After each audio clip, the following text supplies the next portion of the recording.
Hello and welcome back to the Human Manual. I am your host Ankit, and today we are going to discuss the text 15 of the first chapter of Bhagavad Gita. And before we continue, if you have not subscribed to my channel, then please subscribe to it. Press the like button if you like my videos, and if you want to get new notifications about the videos, then press the notification bell.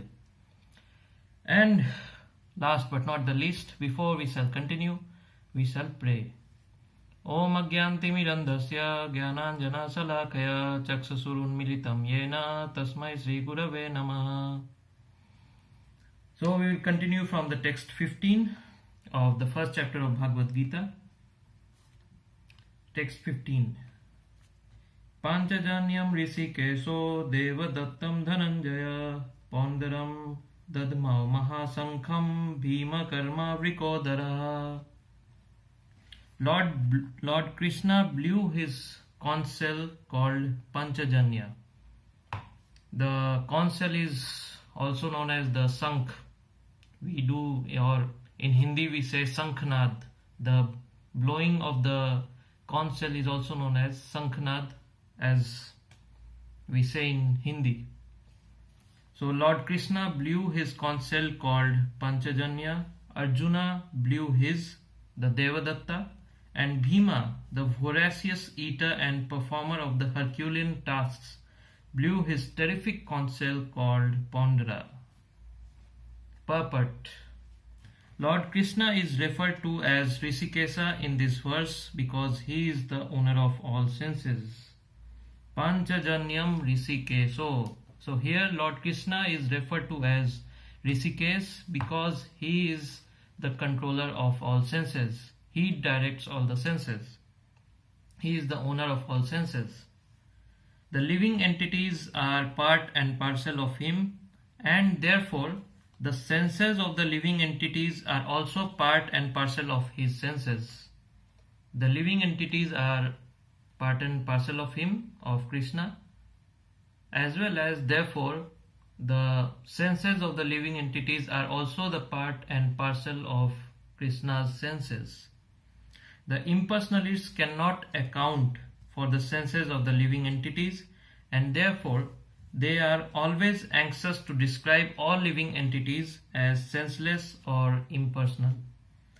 The impersonalists or the Mayavadis, they do not account for the senses of the living entities. They consider them senseless, and therefore they are always anxious to describe them as senseless living and senseless or impersonal.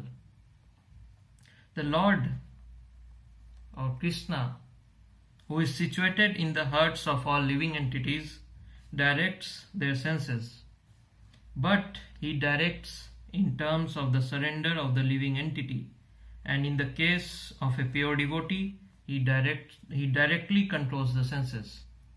So because Lord is situated in our hearts, in the hearts of every living entity, he controls their senses, but he only controls or he directs the senses according to the surrender of the living entity unto him. And in case of a pure devotee, because pure devotee is completely 100% surrendered to Krishna, he directly controls his senses. He directly directs the senses. Here on the battlefield of Kurukshetra, the Lord directly controls the transcendental senses of Arjuna, and thus his particular name of Rishikesh. So here we come to know why in the text 15 we are calling Krishna as Rishikesh, because in this battlefield of Kurukshetra, Arjuna being a pure devotee of the Lord, Krishna is directly controlling his senses, and that's why here he is being called as Rishikesh.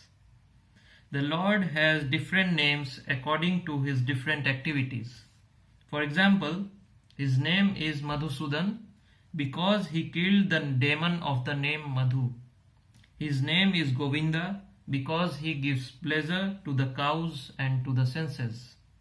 Go means senses, and he is Govinda who gives pleasure to the senses, and he gives pleasure to the cows. Go means also cows. His name is Vasudev because he appeared as the son of Vasudev. His name is Devki Nandan because he accepted Devki as his mother.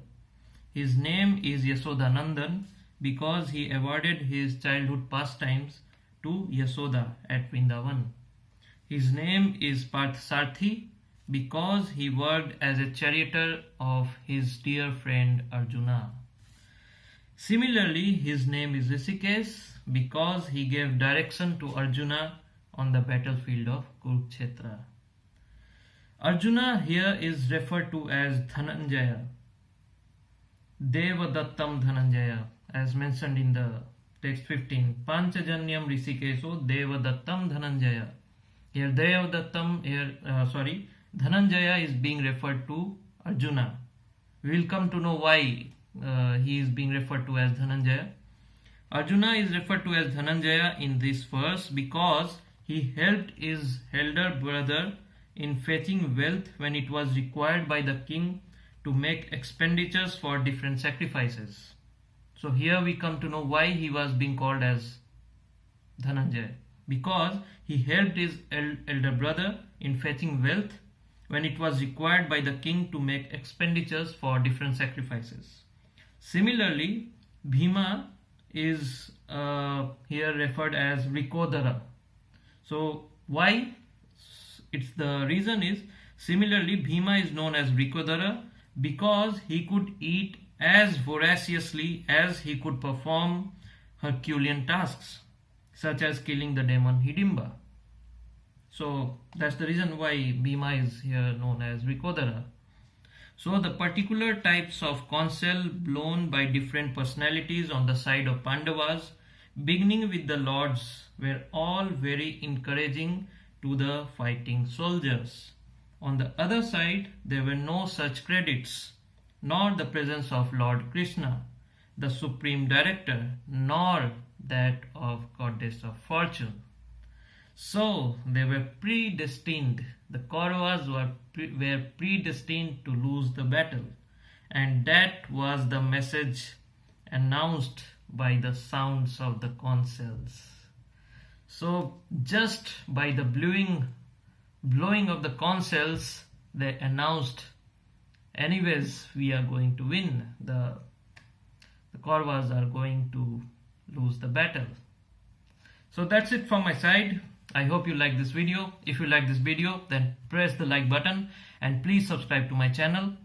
We will come again from text 16 of the first chapter of Bhagavad Gita. Till then, goodbye.